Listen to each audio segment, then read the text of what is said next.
Before we begin our deep journey into Gollum's shadowed past, let us pause to re-anchor in the quiet wilds of Middle-earth's forgotten corners. Long before the ring's corrupting touch, a young hobbit named Smeagol lived among the Stoors, a secluded and mistrusted clan dwelling near the rivers and marshes. This chapter opens the door to that hidden world, a place of exile, suspicion, and fragile survival. The first step in understanding Gollum is to appreciate the environment and lineage that shaped him.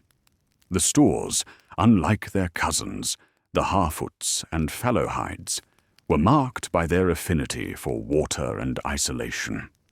This chapter explores how their marginalization from wider hobbit society cast a long shadow, sowing seeds of alienation and fear. We trace the young Smeagol's upbringing, the subtle fractures within his community, and the early signs of his divergence. Far from a simple tale of corruption, Gollum's story begins in a landscape that both nurtured and haunted him. The misty banks and caves where light was scarce and shadows held sway. This world frame sets the stakes, understanding that the monster we know was always shaped by a haunting past. The quiet question lingers as we close this chapter. What early forces began to bend Smeagol toward the darkness that awaited?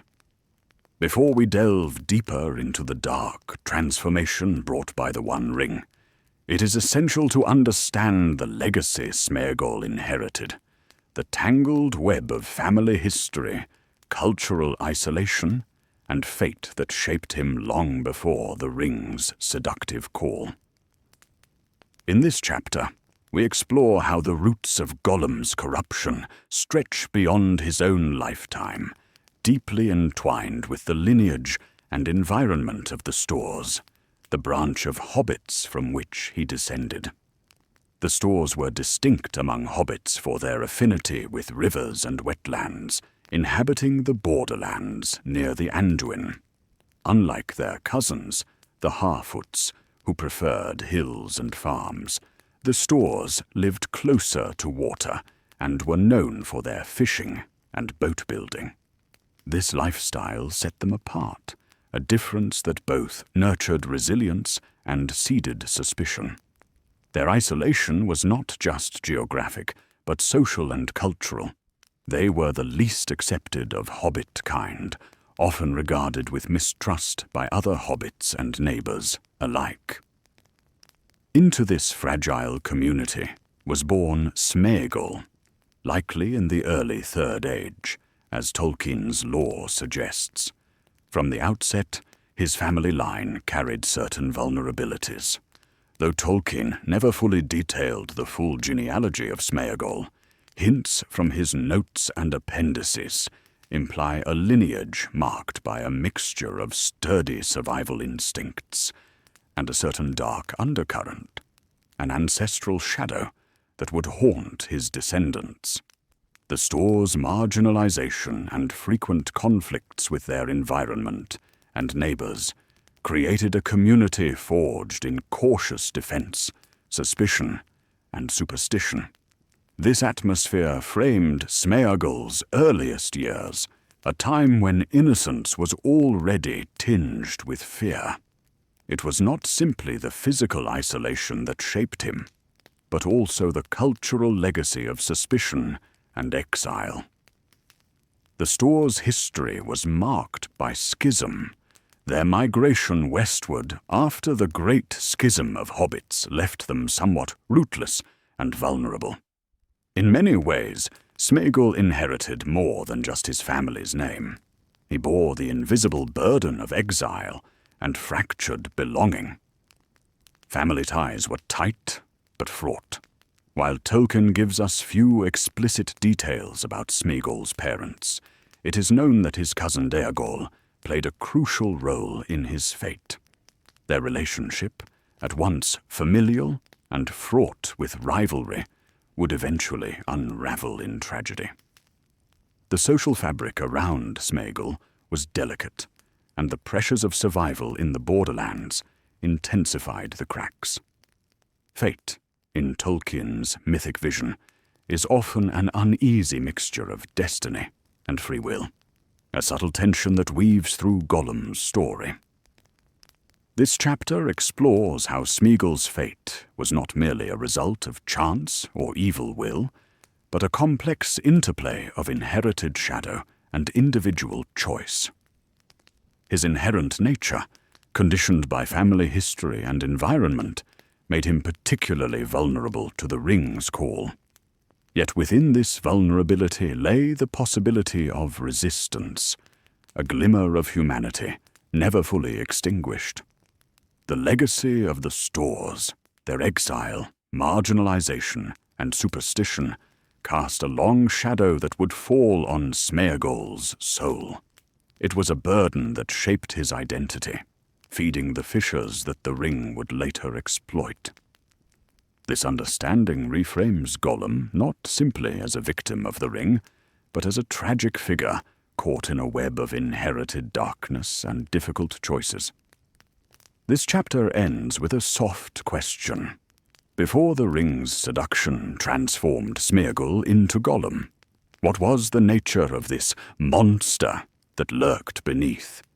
How did the shadows of family and fate prepare him for the ring's consuming power?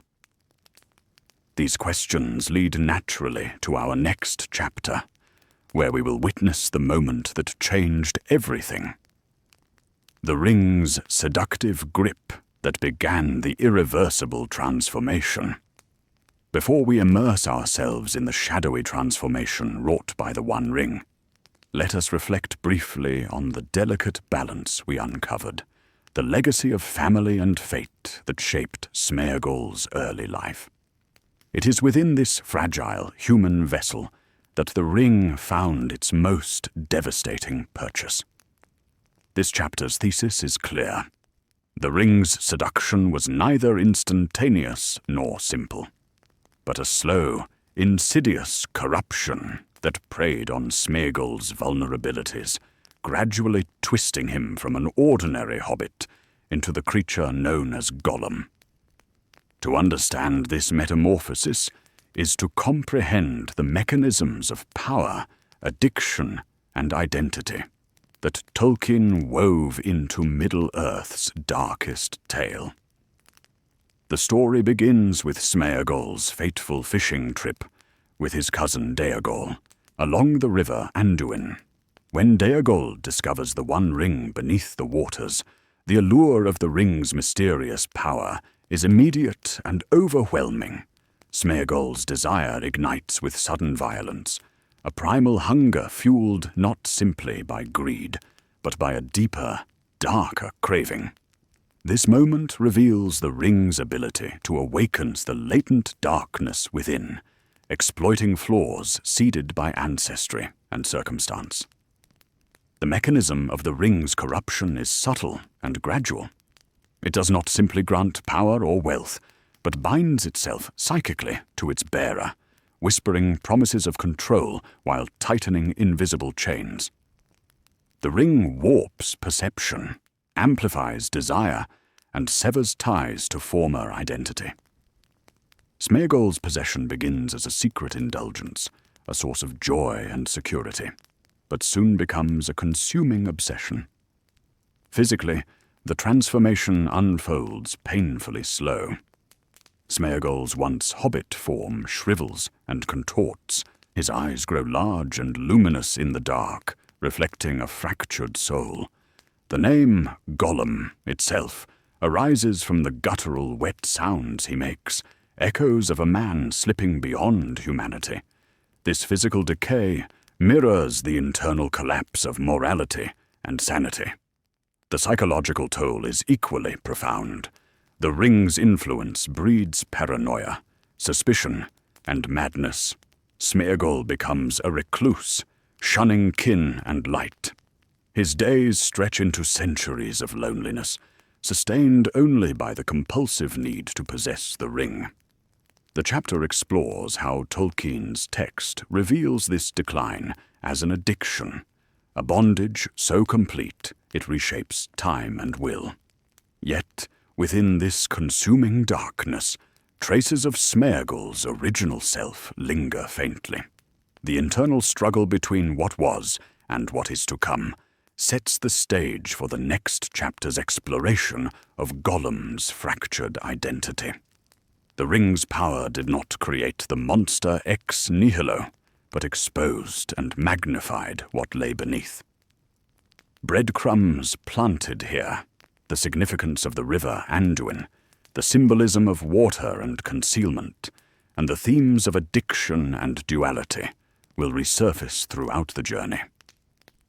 The chapter closes quietly with the question, how much of Gollum's monstrousness is forged by the ring, and how much was always a part of him? As we settle into the unfolding tale, let us revisit the fragile remnants of Smeagol's original self that linger beneath the growing shadow of the ring's power. This chapter explores the profound inner conflict between Smeagol and Gollum.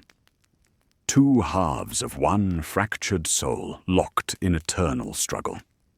The central thesis here is that Gollum's monstrous nature is inseparable from this duality. Tolkien's narrative invites us to understand Gollum not simply as a villain or victim, but as a being torn between light and shadow, identity and compulsion, mercy and malice. This duality is the key to grasping the tragedy and complexity of his character. The mechanism of this split is psychological as much as metaphysical. The ring's corruptive influence fractures Smeagol's psyche, birthing the darker persona named Gollum. This persona embodies greed, malice, and obsession, while Smeagol's remnants retain flickers of remorse, hope, and the desire for redemption. They engage in a constant internal dialogue, a war of voices and wills that shapes Gollum's actions and decisions. Tolkien's use of language powerfully conveys this division. The shifts in speech, the use of we and I, and the oscillation between pleading and threatening tones illustrate a mind torn between two extremes.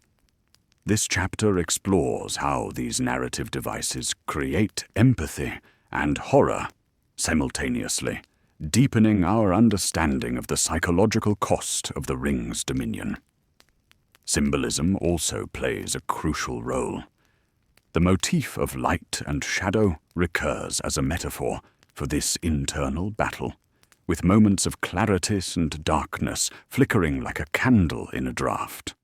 The fractured self is further mirrored in Gollum's behavior, alternating between cunning cruelty and pitiable vulnerability, between cunning manipulation and childlike dependence. This duality extends to Gollum's relationships. His interactions with others, especially Frodo, are deeply affected by this inner war. The brief emergence of Smeagol's more human qualities inspires moments of mercy and connection, even as Gollum's darker side threatens destruction and betrayal. This tension sets the emotional undercurrent for much of his story, and will be further examined in later chapters. The cost of this fractured identity is immense. It is a psychological torment without relief, a life suspended between hope and despair. The chapter closes on a quiet note, emphasizing that Gollum's tragedy is not simply his monstrous deeds, but the unbearable burden of divided selfhood. This understanding opens the path to explore the external consequences of his exile and desperation, which we will encounter in the following chapter. We now turn from the turbulent conflict within Gollum's mind to the harsh world outside, the wild, dark places where he was cast out and forced to survive alone. Before, we explored his fractured self, the push and pull between Smeagol and Gollum. Now, we follow the path of exile and loneliness, which deepened his despair and sharpened his monstrous nature. This chapter's thesis is that Gollum's physical and social isolation was not merely punishment, but a crucible that shaped his psyche and fate. The environment he inhabited, the deep caves, shadowed forests, and murky waters, mirrored his internal decay, creating a feedback loop between body, mind, and place.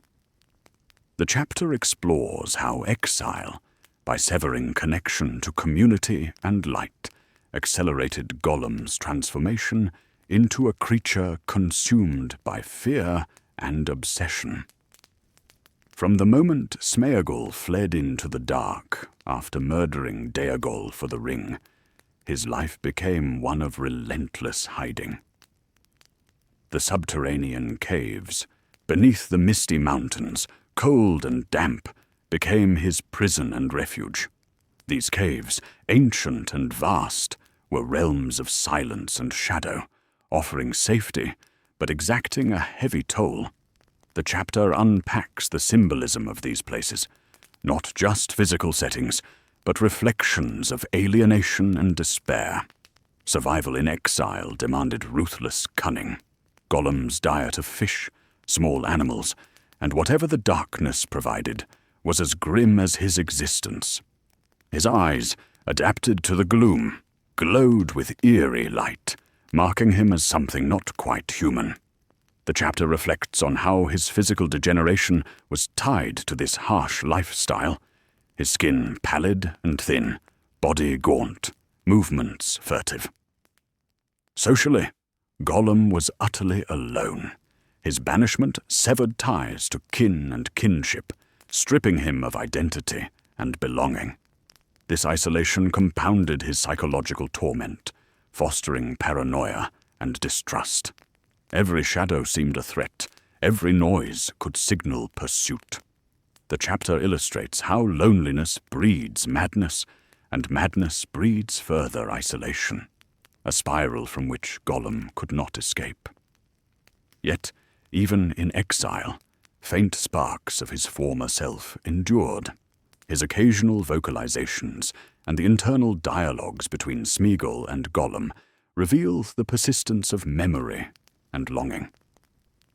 The motif of water, which once symbolized life and community among the stores, now also serves as a boundary, both refuge and prison. The cost of exile is thus profound, not only physical decay, but spiritual erosion. Gollum becomes a being defined by absence of light, of kin, of hope. His desperate clinging to the ring, the only constant in his shattered world, highlights the depth of his need for control in a life ruled by fear. The chapter ends quietly, raising a question to carry forward. How does the passage of time, stretched endlessly by the ring's power, deepen this decay? What price does eternity extract from one so cursed? As we move forward from Gollum's exile in shadowed caves and lonely waters, it becomes vital to consider the relentless passage of time under the ring's thrall. The previous chapter showed how physical isolation and psychological torment shaped his descent, but here we focus on how the ring warps not only the soul, but the very nature of time and decay itself. The thesis of this chapter centers on the ring's power to distort the natural flow of life. Unlike ordinary mortality, Gollum's possession of the One Ring arrests his aging in a grotesque limbo, prolonging existence while accelerating corruption. This temporal distortion is both a gift and a curse, granting unnatural longevity, but deepening ruin, trapping Gollum in an endless cycle of craving and loss. Tolkien's narrative subtly illustrates this mechanism. The ring, a relic of ancient power, contains within it a fragment of Sauron's own essence, bending time and fate to his will. For Gollum, time becomes stretched and fractured, Decades pass, yet little changes on the surface. His body endures, but is ravaged. His mind weathers centuries of torment without rest. The ring's power preserves life, while simultaneously devouring the life force it sustains. Physically, the effects are haunting. Gollum's skin, once supple, becomes pallid and clammy. Stretched taut over fragile bones, his eyes gleam unnaturally, reflecting a soul caught between life and death. His movements are erratic yet tireless, fueled by obsession more than vitality. The grotesque stasis of his form embodies the paradox of the ring's gift. Immortality bound to decay. Psychologically, the burden of endless time magnifies despair and madness. The longer Gollum clings to the ring, the more isolated and fractured his mind becomes. His memories twist and fade, his grasp on reality loosens. The chapter explores how such eternal possession breeds addiction, a consuming hunger impossible to satisfy. The ring's whispers echo endlessly, promising power, but delivering only deeper chains. This temporal distortion creates a trap of fate and free will. Gollum's extended life provides opportunity for change and redemption, but the ring's influence suppresses agency. He is caught in a liminal space, neither fully alive nor dead, neither free nor entirely enslaved. This tension enriches the tragedy, showing that the cost of possession is not simply death, but a haunted, suspended existence. Key motifs resurface here. The watery depths reflecting time's endless flow. The cave as a timeless prison. The shimmering light of the ring as both beacon and bane. These symbols deepen in meaning, echoing the cyclical torment Gollum endures. The chapter closes with a quiet reflection. Does this twisted immortality offer any true escape, or is it a far crueler fate than death? The question lingers as we prepare to explore how Gollum's story intersects with the larger forces hunting him, and how his torment shapes those encounters. As we leave behind the slow torment of endless time and decay, our focus now shifts outward to the perilous world beyond Gollum's dark refuge. While he struggled within himself, the forces of Middle-earth moved inexorably toward him, tracking, hunting, and seeking the precious ring that bound him in chains. This chapter's central thesis is that Gollum occupies a paradoxical place, both prey and predator in a web of pursuit shaped by political, mystical, and personal stakes.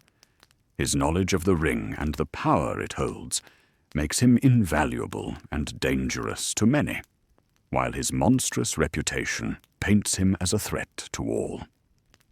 The tension between these roles drives much of his story's tragic momentum. The mechanism of pursuit is multifaceted. Sauron's agents, shadowy and relentless, scour the lands for signs of the ring. Their power extends through spies and dark magic, fueled by a will that brooks no failure. Meanwhile, other factions, the Rangers of the North, the Elves, and eventually the Fellowship, engage in a delicate game of tracking and prophecy, aiming to intercept or control the ring-bearer. Gollum's unique knowledge, combined with his cunning survival skills, makes him elusive yet indispensable. His furtive movements, nocturnal habits, and ability to navigate shadowed places make him difficult to catch. Yet the longer he carries the ring, the more vulnerable he becomes to detection, as the ring's own power calls out across Middle-earth. This dynamic of hunter and hunted is mirrored internally in Gollum's fractured self. His paranoia intensifies as dangers close in. His Gollum persona grows ever more desperate and aggressive, while Smeagol's quieter hope flickers dimly. This internal-external tension compounds his tragedy. Political stakes also weigh heavily. The fate of kingdoms and peoples rests unknowingly on the precarious balance of Gollum's flight. His movements ripple outward, influencing alliances, betrayals, and the unfolding war. The chapter explores the cost of this unseen influence, how one outcast can shape the fate of many. Key breadcrumbs emerge here. The nature of shadowy agents, the significance of Gollum's knowledge, and the role of fate's manipulation.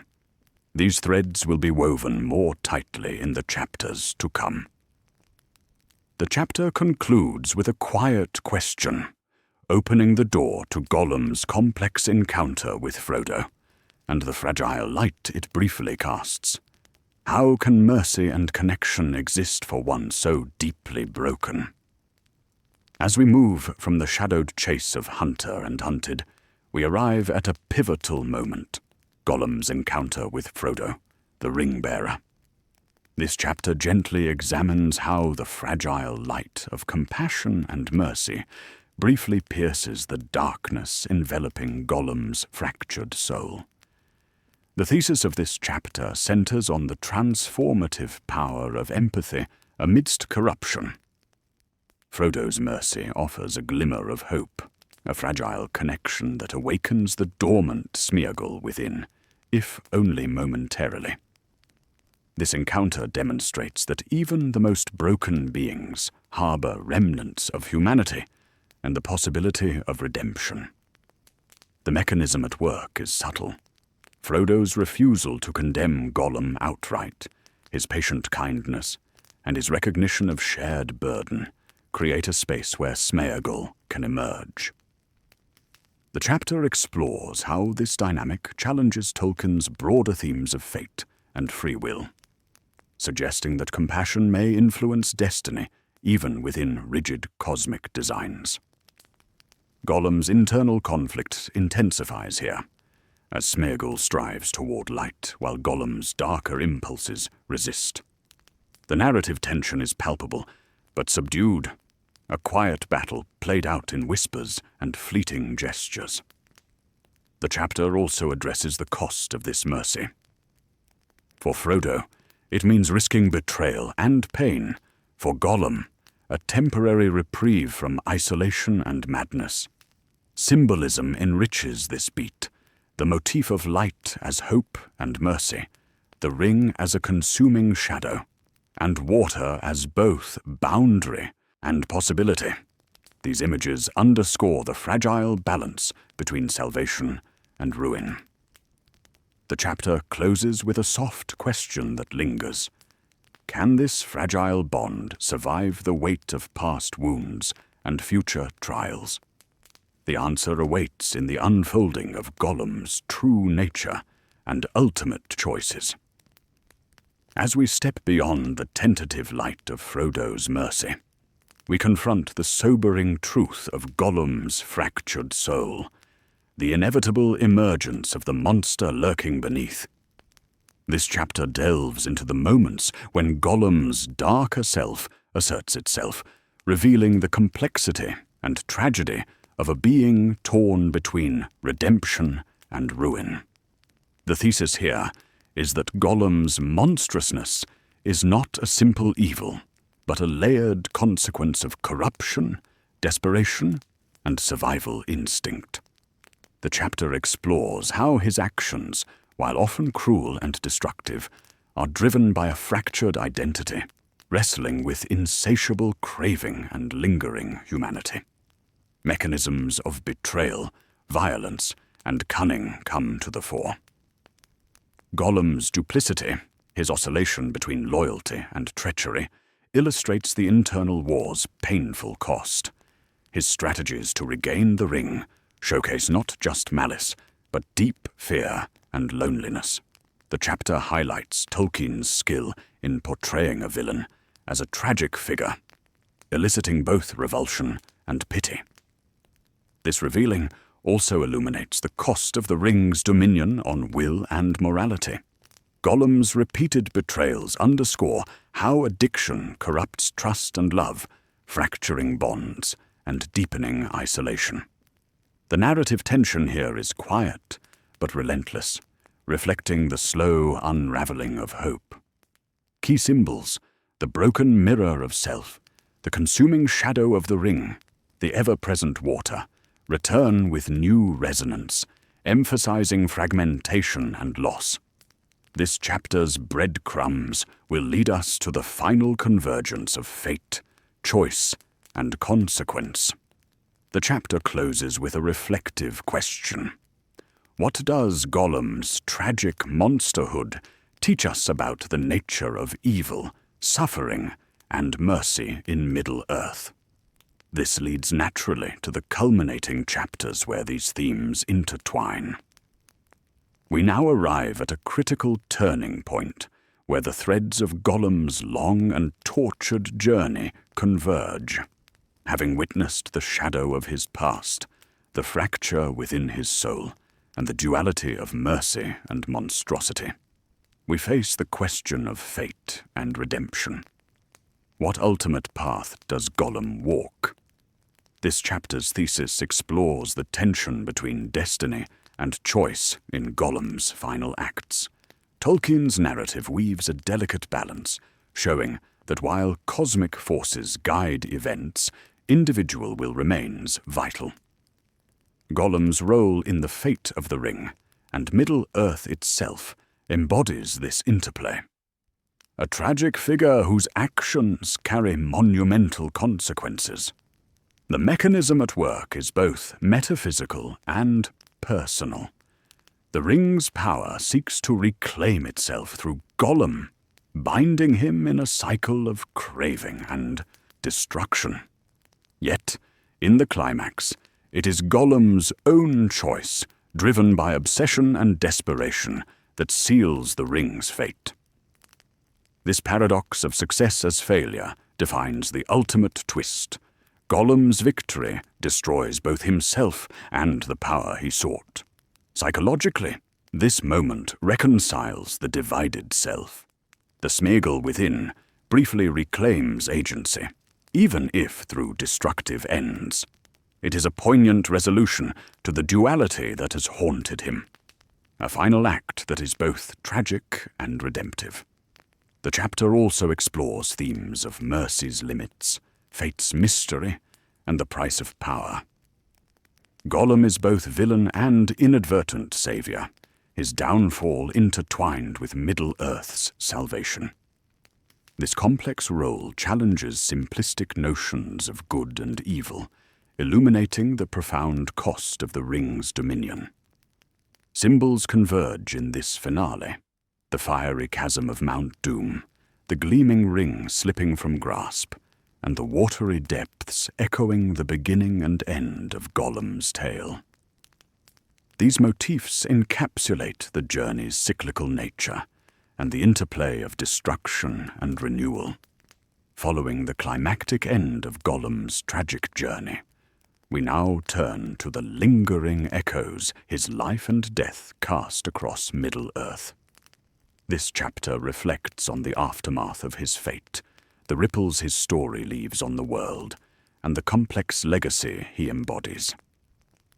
The thesis here is that Gollum's story does not conclude with his death, but continues to influence the moral and mythic fabric of the world. His existence, marked by corruption and fleeting mercy, leaves an imprint on those who survived, and on the collective memory of Middle-earth. The chapter explores how his shadow endures, even as light advances. Mechanisms of remembrance and interpretation are key. The survivors, Frodo, Sam, Gandalf, and others, carry Gollum's story forward, wrestling with its lessons of pity, hatred, and the ambiguous nature of evil. This chapter examines how the narrative of Gollum's life shapes their understanding of mercy and judgment, influencing their choices and the future they build. Gollum's legacy is multifaceted. To some, he is a warning of the consuming power of obsession and betrayal. to others, a tragic figure deserving compassion. His divided self becomes a symbol of the human condition, the eternal struggle between light and shadow within all beings. The chapter also considers the metaphysical and theological echoes of his journey, questions of fate, free will, and redemption that resonate beyond the immediate story. Gollum's role as both villain and inadvertent agent of salvation invites ongoing reflection on the nature of good, evil, and the cost of power. Symbolically, the chapter revisits motifs of shadow and light, brokenness and wholeness, loss and hope.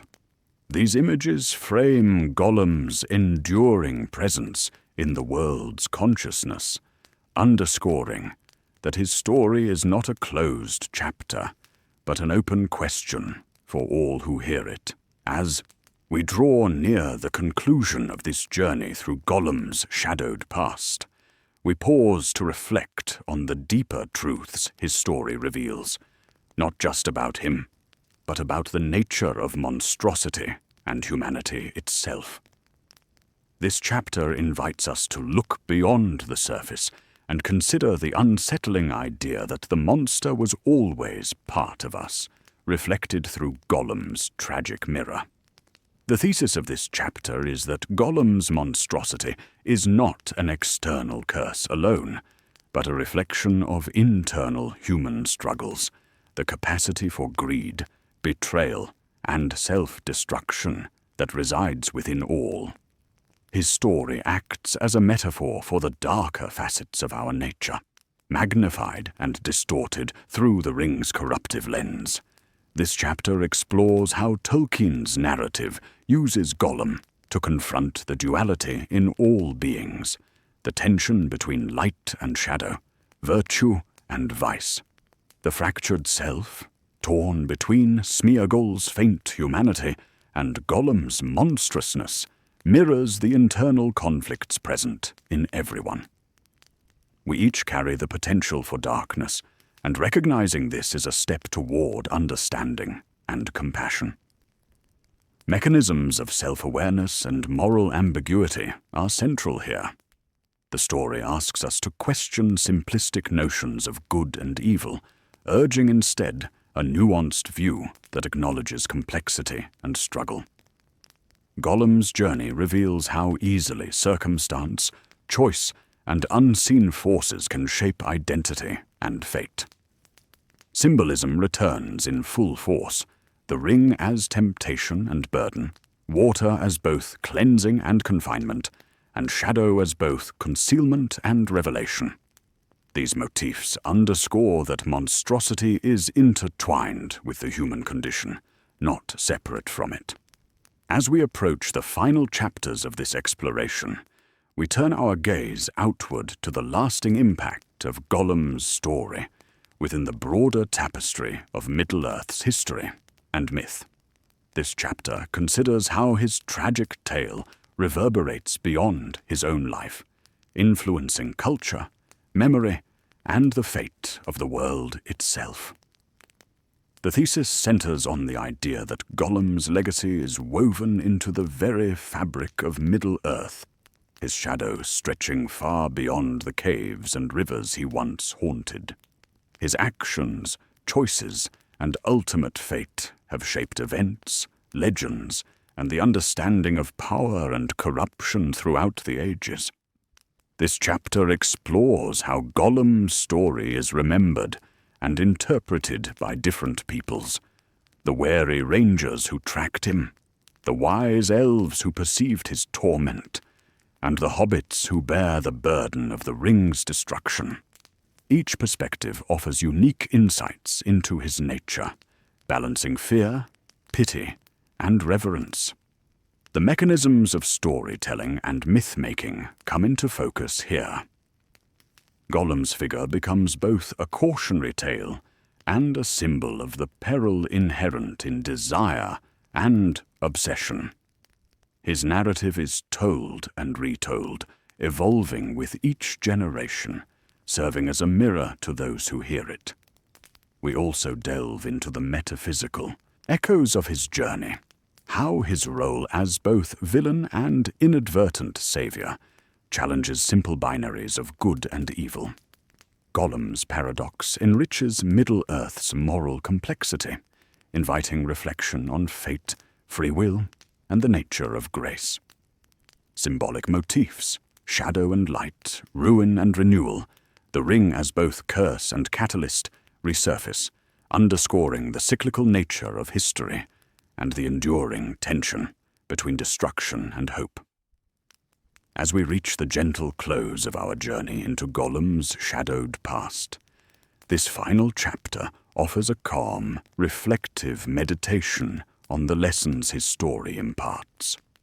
Moving beyond narrative and analysis, we enter a space of quiet contemplation, considering what Gollum's life reveals about power, mercy, and the human condition.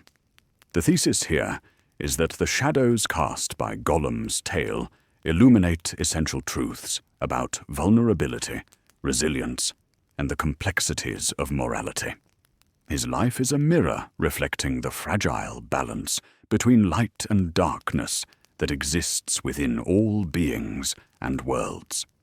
This chapter embraces the contemplative tone promised throughout, calm, immersive, and dignified, inviting listeners to hold these reflections gently, without judgment or alarm. It encourages embracing ambiguity, recognizing that answers are not always clear-cut, and that mercy may be found in unexpected places. The mechanisms of learning and insight are subtle. The story encourages self-awareness, empathy, and humility, revealing how understanding the shadows within ourselves and others can foster compassion and growth. Gollum's journey embodies the cost of power and the price of obsession, but also the enduring spark of hope. Symbolism closes the circle here, the interplay of light and shadow, the flow of water as renewal, and the lingering echo of the ring's call, all serve as metaphors for life's challenges and possibilities. These images invite listeners to carry the story forward inwardly, finding meaning beyond the tale. As the reverie draws to a close, we return softly to the opening thesis, recognizing the forbidden truth about Gollum's past and the monster he always was. This understanding is not one of condemnation, but of profound empathy for a being shaped by forces beyond his control, yet touched by the universal struggle to belong and to be free. The final moments offer a gentle invitation to rest, reflect, and perhaps explore further stories hidden in Middle-earth's vast tapestry, stories waiting quietly in the shadows, ready to be discovered.